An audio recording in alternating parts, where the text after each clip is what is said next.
everyone. Welcome to the Self-Awareness Journey podcast. I'm Melissa Albers. And I'm JJ Parker. This podcast is for seekers, seekers of happiness and joy, seekers of a centered approach to success in life, seekers of their true, authentic selves. Get ready for some real talk on everything from anxiety, emotions, and habits to love, compassion, and forgiveness. We know you'll be challenged and enlightened by this conversation. We're so glad you're here. Let's dive in. Well, I was traveling a ton this week. I've been absolutely everywhere this week. Better you than me. And so I had a week. I mean, it started last weekend. We went down to near Chicago for my nephew-in-law's graduation party. And then we're back, and then I had a meeting Monday morning. Then I had to scoot to the airport, go to Vegas, had a bunch of stuff in Vegas, had to scoot back. So I've been a little road weary the past few days. Yeah, you got home last night, fairly late. I got home. Oh no, I switched my flight, so I had to get home midday. So I had a meeting, and then I got home after the meeting. That's right. Yeah.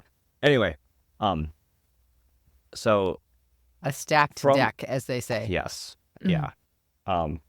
But the thing that was on my mind the whole week, as I've had a real kind of heavy, I call it a heavy lift week, Big schedule, is that I used to always get sick when I would go on these intense work or whatever kind of road trip things. Yeah. And so you actually really did, almost every single time. Yeah. Yeah, there was one where we were doing a show in Vegas. It was I was out there for 7 days, and day 2 I got sick and couldn't even go to the show the rest of the week. Yeah. Oh. Just wrecked in bed in my hotel room. Yes. Vegas for 7 days? No. Yeah. Absolutely not. Absolutely. First 5 days in Vegas are awesome. Well, so I got this in the back of my mind the whole week. Oh no, I'm gonna get sick. I'm probably gonna get sick. This is the trigger. This is my trigger. Yeah. Oh, that's funny because I did the same thing this week, but for a completely different reason. Yeah. We had some friends of ours staying at our house, and then right prior to them staying at our house, we had another set of friends staying at our house. So we had people staying with us for almost 2 weeks. And I was working in between hosting, in between cooking, in between just keeping track of schedules, and all great stuff, but outside of the norm. And I was tired, right? I started to get tired. And I remember thinking, oh my gosh, I hope I don't get a cold or something. I did the same thing. So you've got some environmental triggers that make you think you might get sick. I try not to think like that too much, though. But you and I probably try to do the same mental thing where it's if I don't think I'm going to get sick, I'm not going to get sick. Right? I'm never sick. I never get sick. This is a story I tell myself. I'm never sick. Well, okay, so I used to get sick on these trips all the time. And my good friends and family, aka you, would always be like, JJ, you should go to the doctor and figure out why you always get sick on these trips. I'm like, no. I never told you to go to the doctor. I didn't. You probably were you might want to try to figure that out. I remember saying that to you after you had been sick for weeks and weeks. I'm like, okay, now you need to get your shit sorted. Go in and figure out what's wrong. Right. Because you really were sick for a very long time, and you had, I remember that. That. But yes, so I don't take that advice well. I don't either. I don't either. Different people have different relationships with being sick. I think actually some people, I hate to say this, but I think some people actually like being sick. They say they don't. Well, but I think they kind of like it in some ways. Yeah, because they sure seem to do it a lot. It's like an awesome vacation. People, you can lay in bed, you can watch TV, you don't do anything. People get you stuff. He will get you stuff. That sounds awesome. I'm just making this declaration right now. When I'm sick, nobody look at me. Nobody talk to me. I'll be in my room with the door shut. Oh, yeah, I get super grumpy. So do I. I do too. So I didn't take care of my like repetitive sickness cycle Yeah. for a long time. And then I think it was maybe you or someone. You know, it was at the end. It I was do like, remember okay, that. you gotta go. I was Get like, your stuff in together and go like, figure it fine. out. And so I ended up going in. They did a bunch of tests. They did like lung capacity tests and blood tests and allergy tests and all of this stuff. And it turned out that I have a pretty strong dust mite allergy. Oh, that's right. I forgot this. Yeah. So the reason I would always get sick on these trips is because I'd be like sleeping in different beds and, you know, different places. And I don't know, it's almost like with my immune system and the dust mite allergy, it's like if you have a glass and you overfill it with water and it overflows, that triggers you to get like full on sick. Yeah. And my glass was like almost full all the time because I was just, you know, constantly dealing with this dust mite allergy. So once I went on just like simple allergy meds every day. Is that what you ended up doing? Yeah, I do like the over the counter nose spray, Flonase and an Allegra. If I do that every day, totally fine. Haven't gotten sick since. Okay, that's crazy. Isn't that crazy? Yeah. Yeah, because, well, side note, we're diving into the, but you know what I do remember about all that is that you had a little cough. Mm-hmm. And we thought it was respiratory. Right. That's why actually because it was draining because you had an allergy. Yeah, that's why when I was first telling them my symptoms, they wanted me to do like a lung test because they're like, oh, you've got something happening in your lungs. Yeah, I remember that. Didn't. Wow. Yeah, you had trouble finding a doctor. Was this? I don't even remember when this was. This is even worse. Was this COVID? No, it was. It was before that. It was before COVID. That's what I thought. Yeah, because it didn't. There was no natural. There was like no. Okay, yeah, I remember all this. But yeah, and then my relationship with like a doctor was that I think like 20 years ago, it's like Amber had kind of like found us a family practitioner. Yeah. Right. And she had set up. And then I like went and did a yearly physical or two, you know, and then we'd bring the kids to the same doctor. Yeah. I mean, you know, the family doctor gig. Mm-hmm. Well, when I wanted to start figuring this out, I called the doctor and said, hey, like, I'd like to, you know, schedule an appointment, try to figure this thing out. And they're like, yeah, you're not a patient. I was like, what are you talking about? My whole family goes there. I'm in the office a couple times a year, bringing the kids in. What do you mean I'm not a patient?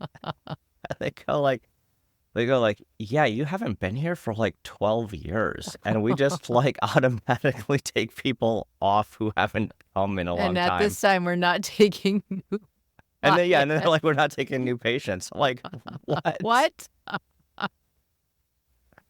See, but this is an indicator of your relationship with being sick and your health. Yeah. You know, like how you treat your health.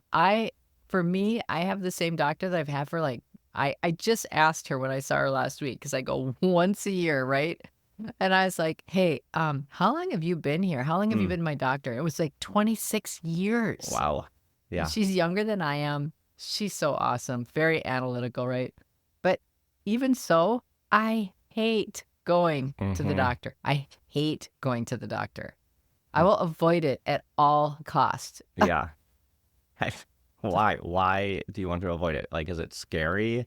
I maybe feel a little scared, or maybe because like I don't like the idea of being sick. I don't like being sick. I'm very seldom sick. I don't believe in it. When a virus invades my body, I feel like a failure. Actually, I feel like a failure when I get sick.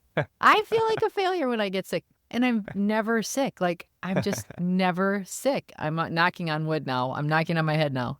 But I do think there is a correlation. It probably isn't quite to the control freak level that I am describing me, but I think there's definitely a correlation between your natural overall health and how you think about it, and then how you manage yourself, right?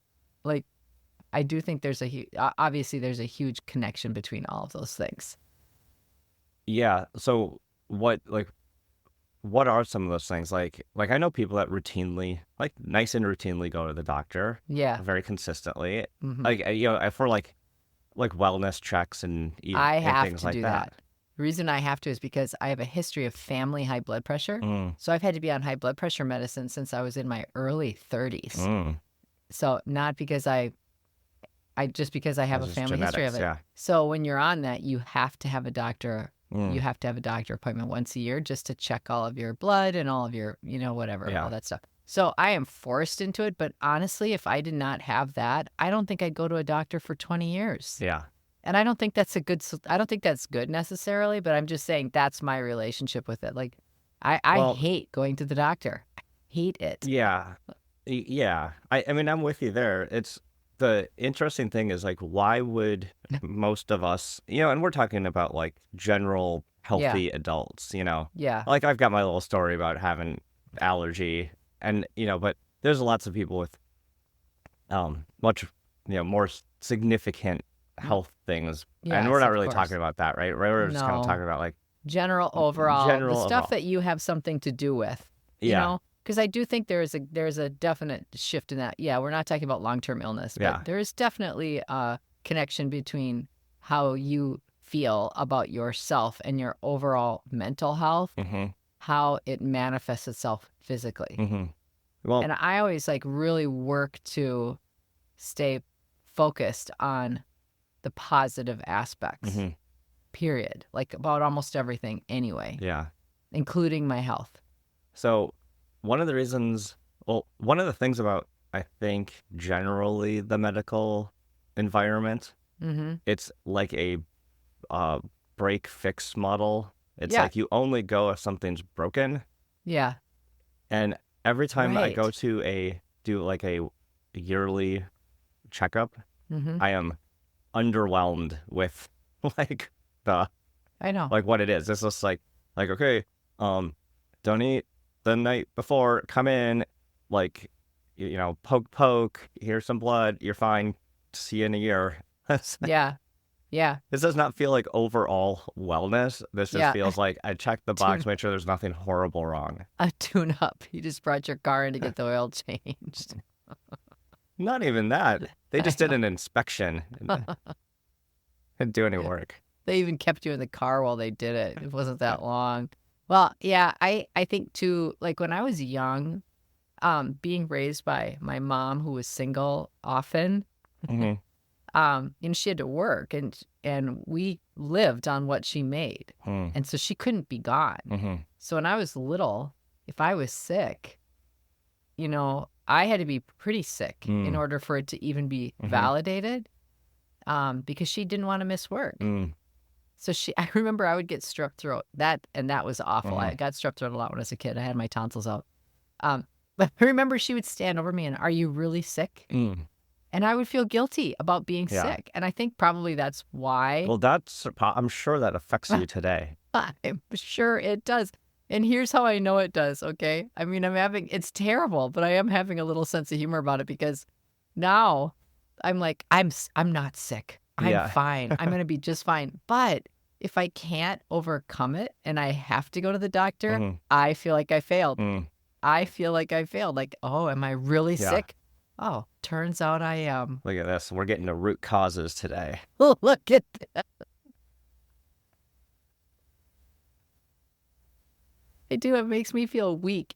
And the other thing that I can't help but feel every time I go into a doctor, I can't help but feel that they think that I am a total hypochondriac for being there. Yeah. Do you ever feel like that? Yes. Why do we do that?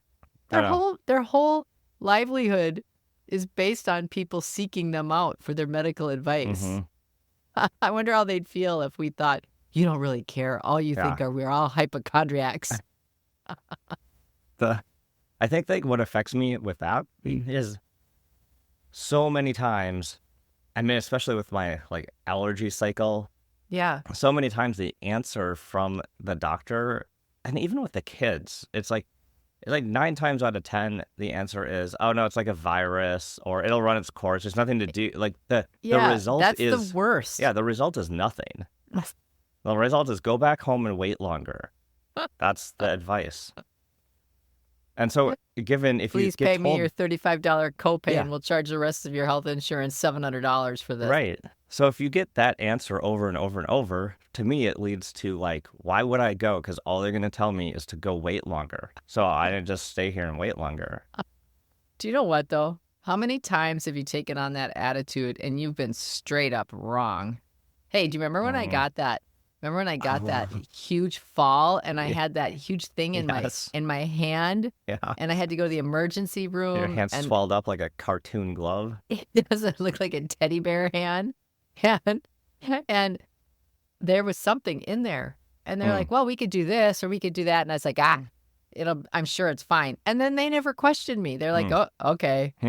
And then I went back again and they're like, well, we can cut it and see what's in there. I was like, hell to the no. Do you think it'll work itself out? Yeah, it should work itself out. Okay, never mind. And I went home. Yeah.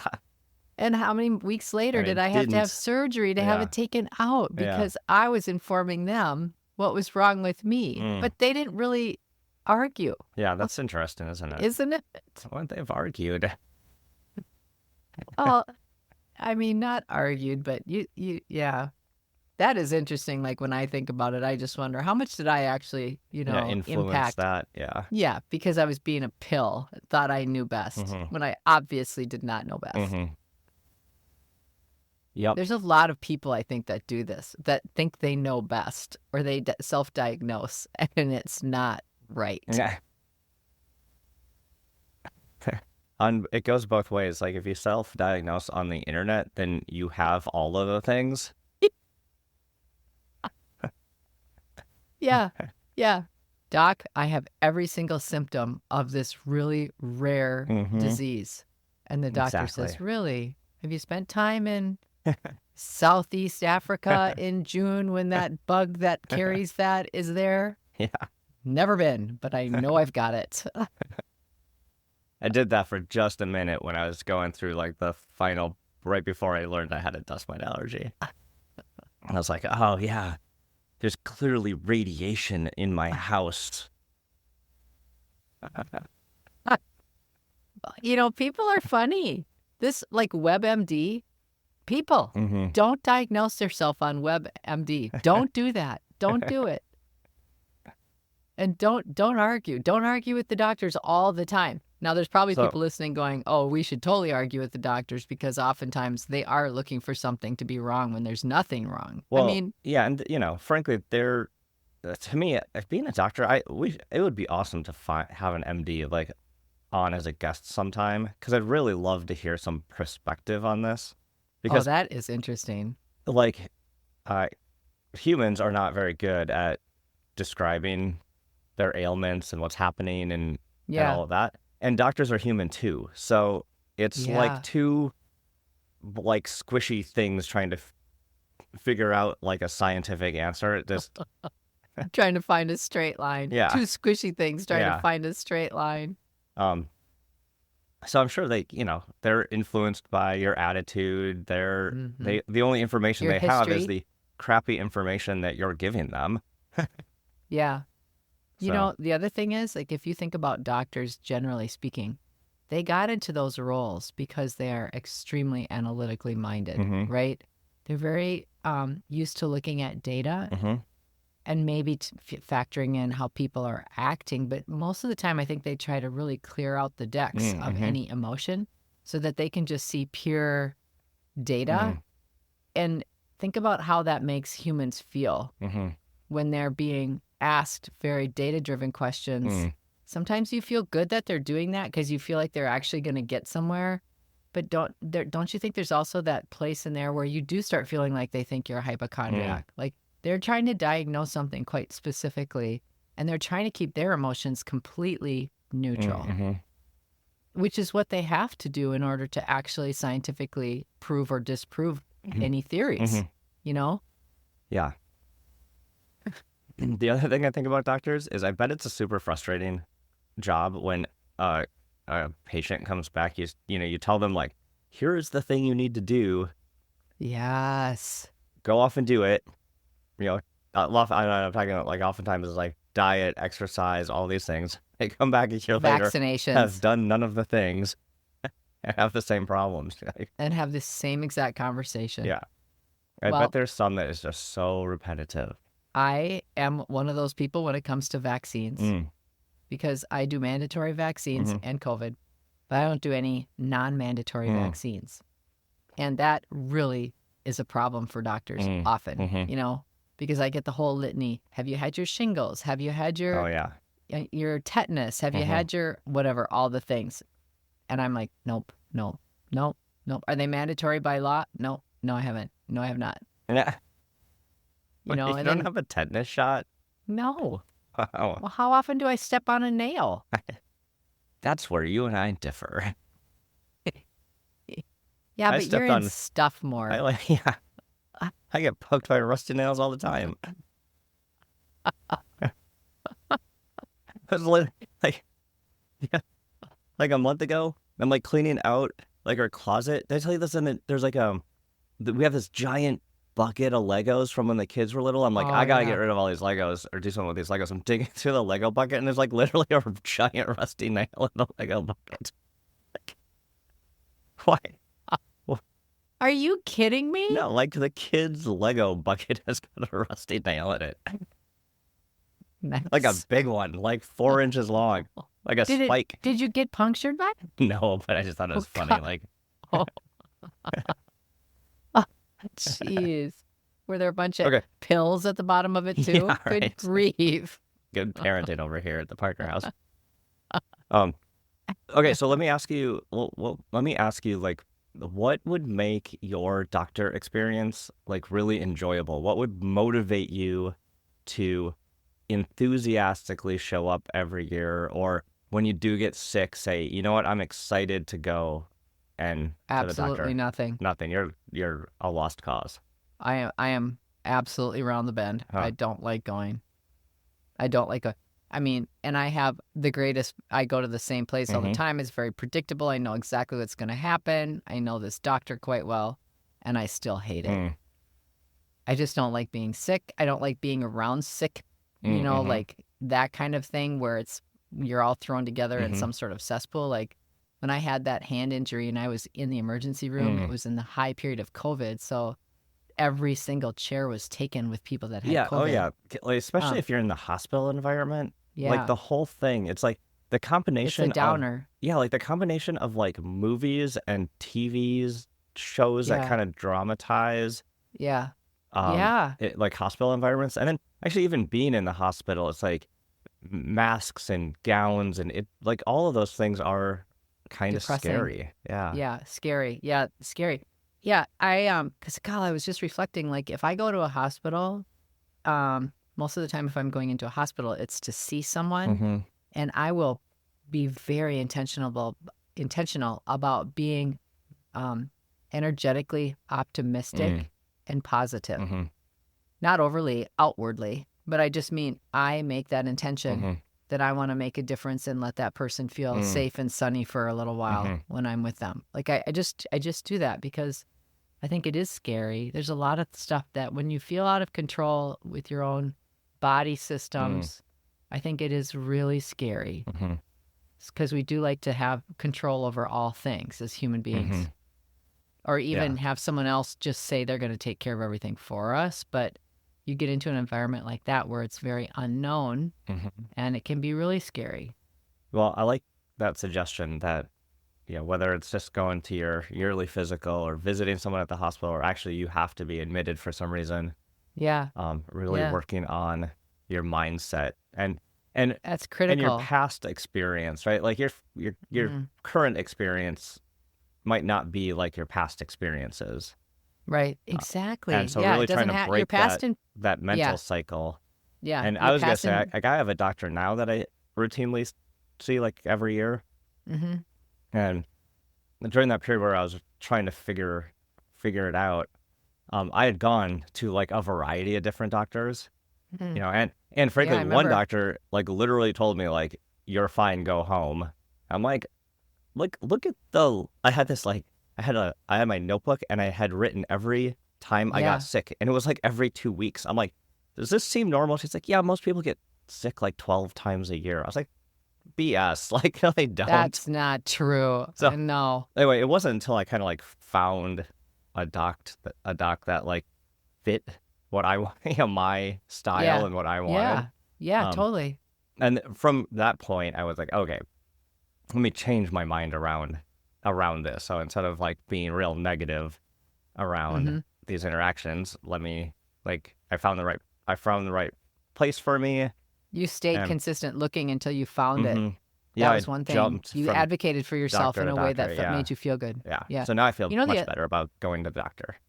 the other thing I was going to say is, I really like this idea of trying to feel better about it. I think that's a really good question. It's a really good focus. The other thing I think that we can maybe do is to not tack on all the stuff that's happened in the past with what's happening today. Mm. Sometimes these things are not, sometimes the physical ailments that we're experiencing are not connected to the things that we've had before, Mm-hmm. even if it sort of feels like it. But I think we have a tendency of piling things on because we get scared Mm. and then we start looking for all these other things like, oh yeah, this happened and it must have been because 2 years ago this happened and Mm-hmm. something didn't work and maybe I have something now that I just didn't know about. I think we do that out of fear. We cycle through these Mm-hmm. unhealthy thoughts because we're scared, Mm-hmm. Yeah. and I think you're right. Being more sovereign in yourself and saying, being an advocate for Mm-hmm. yourself and choosing on purpose makes a huge difference. Yeah. Yep. All right. I must be triggered by this call because this You're like, conversation because my knee is bouncing. Ah. that's funny. All right. Well, luckily, you nor I, after a fairly stressful weeks, have to go to the doctor. Exactly right. So far, so good. Did you enjoy this episode? Please go to your favorite podcast platform to subscribe, rate, and leave a review so others can discover it as well. Growing self-awareness is a lifelong journey, and there's always further to go. And it's better when we're all in it together. Please think of someone you know who could benefit from hearing today's conversation and share this episode with them. We can't thank you enough for listening. Until next time, happy exploring, seekers.